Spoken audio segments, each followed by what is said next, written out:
Hello students, welcome to Mahak tutorials. आज हम करेंगे टॉपिक 7 डिजिट नंबर्स जो पेज नंबर 5 पे है। ठीक है, और इसके साथ में हम प्रॉब्लम सेट 4 भी सॉल्व करेंगे। ठीक है, पर वीडियो शुरू करने से पहले मुझे कहना है आपसे कि अगर आप मेरे चैनल पर नए हैं या आप पहली बार मेरे चैनल को विज़िट कर रहे हैं तो प्लीज़ मेरे चैनल को सब्सक्राइब किए बिना मत जाइएगा। ठीक है, और मेरे दूसरे वीडियोस को भी ज़रूर देखिएगा। ठीक है, और मेरे वीडियोस को लाइक ज़रूर करिएगा। ठीक है, तो चलिए हम शुरू करेंगे 7 डिजिट नंबर्स। 7 डिजिट नंबर्स का मतलब है एक नंबर जिसमें 7 डिजिट्स हो। ठीक है, जैसे अभी हमने पहले जो टॉपिक पढ़ा था वो था 6 डिजिट नंबर्स, जिसमें हमने लैख के बारे में पढ़ा था। ठीक है, अब ये जो 7 डिजिट नंबर्स हम पढ़ रहे हैं उसमें लैख के बाद आएगा 10 लाख। ठीक है, पर हम सबसे पहले ये समझेंगे कि 10 लाख हमें मिलता कैसा है और वो नंबर कैसा लिखा जाता है।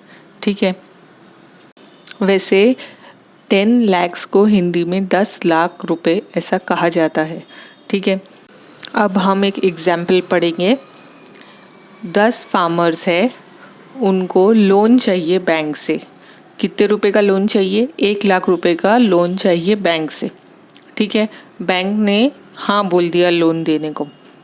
तो जब 10 फार्मर्स या किसान 10 किसान लोग 1-1 लाख रुपए का लोन बैंक से लेंगे तो टोटल बैंक को कितने पैसे देने पड़ेंगे पूरे फार्मर्स को, ये पता करेंगे हम।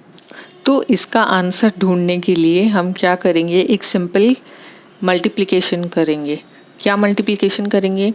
हम 1 लाख रुपीज़ जो फार्मर्स ने बैंक से लिए थे उसको मल्टीप्लाई करेंगे किससे? 10 से। 10 से क्यों? क्योंकि 10 फार्मर्स ने लोन लिया था, इसलिए 10 से मल्टीप्लाई करना होगा। ठीक है, तो 1 लाख को 10 से हम मल्टीप्लाई करेंगे। तो जब हम 1 लाख को 10 से मल्टीप्लाई करेंगे तो हमें आंसर आएगा 10 लाख रुपीज़। हमें 10 लाख आंसर कैसे मिला वो समझाने के लिए यहाँ मैंने सम को लिखा है। इसको हम सॉल्व करके देखेंगे। तो राइट हैंड साइड पे लिखा है 10 और लेफ्ट हैंड साइड पे है 6 डिजिट नंबर जिसे हम 1 लाख कहते हैं। ठीक है, अब इसका मल्टीप्लिकेशन कैसे करना है वो देखेंगे। सबसे पहले हम क्या करेंगे, 10 जो है 10 को हम 1 लाख का जो 1 है उससे मल्टीप्लाई करेंगे। तो 10 को जब हम 1 से मल्टीप्लाई करेंगे तो आंसर आएगा 10, तो वो 10 लिख देंगे हम। फिर आएगी ज़ीरो की बारी। 10 को जब हम ज़ीरो से मल्टीप्लाई करेंगे तो आंसर आएगा ज़ीरो, क्योंकि कोई भी नंबर को जब हम ज़ीरो से मल्टीप्लाई करते हैं तो आंसर ज़ीरो ही आएगा। ठीक है, तो 10 को हम ज़ीरो से मल्टीप्लाई करेंगे तो आंसर आएगा ज़ीरो। इसलिए हम बार बार मल्टीप्लाई करके टाइम वेस्ट नहीं करेंगे और पांचों भी ज़ीरो जो 1 के बाद लिखे हुए हैं उसे हम 10 के बाद लिख देंगे। तो हमें आंसर मिलेगा 10 लैक्स। इसको वेस्टर्न कंट्रीज़ में 1 मिलियन भी कहा जाता है, लेकिन इंडिया में हम इसको 10 लाख कहते हैं और ये एक 7 डिजिट नंबर है। ठीक है, और 10 लाख की पोजीशन कहाँ होती है मैं बताती हूँ आपको। ये देखिए लैक्स जो दिख रहा है, लैक्स के बाद आता है 10 लैक्स, मतलब लैक्स के लेफ्ट हैंड साइड पे लिखा जाएगा 10 लैक्स। ठीक है, और जैसे हम 10,000 और 1000 के बाद एक कॉमा डालते हैं, उसी तरह हम 10 लैक्स और लैक्स के बाद में एक कॉमा डालेंगे उसको सेपरेट करने के लिए।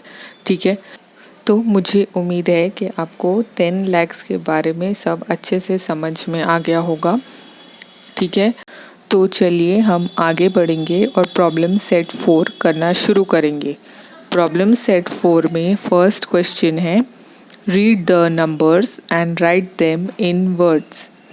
इसका मतलब ये है कि आपको जो नीचे नंबर्स दिए हुए हैं उनको रीड करना है और उनको साथों साथ वर्ड्स में भी लिखना है। ठीक है, तो फर्स्ट वाला क्वेश्चन पढ़ेंगे हम। 25, 79, 899।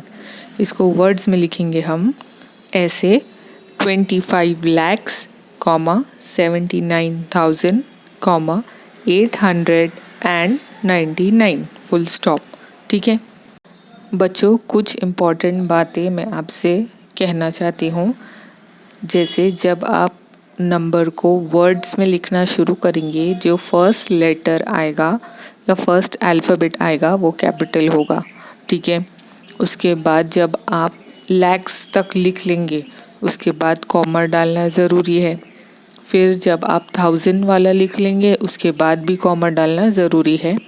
और जब आप पूरा नंबर वर्ड्स में लिख लेंगे तो आप वहाँ पे फुल स्टॉप डालेंगे। अब हम सेकंड वाला नंबर पढ़ेंगे। नंबर है 30,70,506। इसको वर्ड्स में लिखेंगे हम 30 lakhs, 70,000, 506 full stop. Third number है 45,71,504। इसको वर्ड्स में लिखेंगे हम as 45 lakhs, 71,000, 504 full stop. Fourth number है 21,09,900। इसको वर्ड्स में पढ़ेंगे हम as 21 lakhs, 9,000, 900 full stop. Fifth number है 43,07,854। इसको वर्ड्स में लिखेंगे हम as 43 lakhs, 7,000, 854। सिक्स्थ नंबर है 50,00,000। इसको वर्ड्स में लिखेंगे हम as 50 lakhs। बस ये नंबर में हम सिर्फ लैक्स ही लिखेंगे क्योंकि सिर्फ लैक्स की जगह पे 50 दिया हुआ है। बाकी 1000 के प्लेस में भी ज़ीरो दिए हुए हैं और 100 के प्लेस में भी ज़ीरो है, टेंस की प्लेस में भी ज़ीरो है और यूनिट की प्लेस में भी ज़ीरो है। इसलिए हम वहाँ कुछ नहीं लिख सकते। इसलिए लैक्स की प्लेस में जो 50 दिया हुआ है वो 50 लिख देंगे तो हो जाएगा 50 लैक्स। सेवेंथ सम है 60,00,010। इसको वर्ड्स में लिखेंगे हम as 60 lakhs and 10। बस ये नंबर में भी सिर्फ लैक्स की जो प्लेस है वहाँ पे नंबर दिया हुआ है और टेंस और यूनिट की जो प्लेस है वहाँ पे नंबर दिया हुआ है। बाकी 1000 की प्लेस में भी ज़ीरो है और 100 की प्लेस में भी ज़ीरो है, इसलिए हमने इसको ऐसा लिखा है 60 lakhs and 10। अब हम 8th वाला सम करेंगे। नंबर है 70,00,100। इसको वर्ड्स में लिखेंगे हम as 70 lakhs and 100। ठीक है, ये नंबर में भी लैक्स की जगह पे 70 दिया हुआ है, 1000 की जगह पे कोई डिजिट दिया हुआ नहीं है, 100 की जगह पे 1 दिया हुआ है और टेंस और यूनिट की जगह पे कोई डिजिट दिया हुआ नहीं है। इसलिए ये नंबर को हम बस इतना ही लिखेंगे। ठीक है, अब हम 9th वाला सम करेंगे। नंबर है 80,01,000। ये नंबर को वर्ड्स में लिखेंगे हम as 80 lakhs 1000। बस ये नंबर को हम ऐसा इसलिए लिखेंगे क्योंकि ये नंबर में लैक्स की प्लेस में 80 दिया हुआ है और 10,000 की प्लेस में कोई डिजिट दिया हुआ नहीं है, सिर्फ 1000 की प्लेस में 1 दिया हुआ है। ठीक है, और 100 की प्लेस में भी कोई डिजिट नहीं है, टेंस की प्लेस में भी कोई डिजिट नहीं है, यूनिट की प्लेस में भी कोई डिजिट नहीं है। इसलिए इसको बस इतना ही लिखा जाएगा 80 lakhs, 1000। अब हम 10th वाला सम करेंगे। नंबर है 90,10,000। इसको वर्ड्स में लिखेंगे हम as 90 lakhs, 10,000। बस फुल स्टॉप आ जाएगा। ठीक है, ये नंबर को हम ऐसा क्यों लिखेंगे क्योंकि ये नंबर में लैक्स के प्लेस में है 90, 1000 के प्लेस में है 10। ठीक है, और 100 की प्लेस में कोई डिजिट दिया हुआ नहीं है, टेंस की प्लेस में भी कोई डिजिट दिया हुआ नहीं है, यूनिट की प्लेस में भी कोई डिजिट दिया हुआ नहीं है। इसलिए इसको बस हम इतना ही लिखेंगे 90 lakhs 10,000 बस। अब हम 11th वाला सम करेंगे। नंबर है 91,00,000। ये नंबर को वर्ड्स में लिखेंगे हम एज 91 lakhs, बस इतना ही आएगा। इसको हम ऐसा इसलिए लिखेंगे क्योंकि ये नंबर में सिर्फ लैक्स के प्लेस पे 91 दिया हुआ है। 1000 के प्लेस में भी 00 है, 100 की प्लेस में भी 0 है, टेंस की प्लेस में भी 0 है और यूनिट की प्लेस में भी 0 है, इसलिए उसको हम कंसिडर करेंगे एज 91 lakhs। अब 12th वाला सम करेंगे। नंबर है 99,99,999। इसको वर्ड्स में लिखेंगे हम एज 99 lakhs, 99,000, 999 फुल स्टॉप।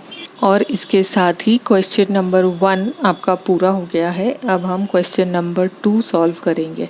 ठीक है, क्वेश्चन है given below are the deposits made in the women's cooperative credit societies of some districts, read those figures. मतलब ये जो नीचे फिगर्स दिए हुए हैं ये वुमेन कोऑपरेटिव क्रेडिट सोसाइटीज़ में जो डिपॉजिट्स करे उसके है, तो हम उसको पढ़ेंगे। सिर्फ हमें पढ़ना ही है वो फिगर्स को, ठीक है, और कुछ नहीं करना है। तो पहला वाला है पुणे। पुणे में कितने रुपीस डिपॉजिट हुए? 94,29,408। ठीक है। फिर है नासिक। नासिक में कितने रुपीस डिपॉजिट हुए? 61,07,187। फिर नागपुर। नागपुर में हुए 46,53,570। फिर अहमदनगर।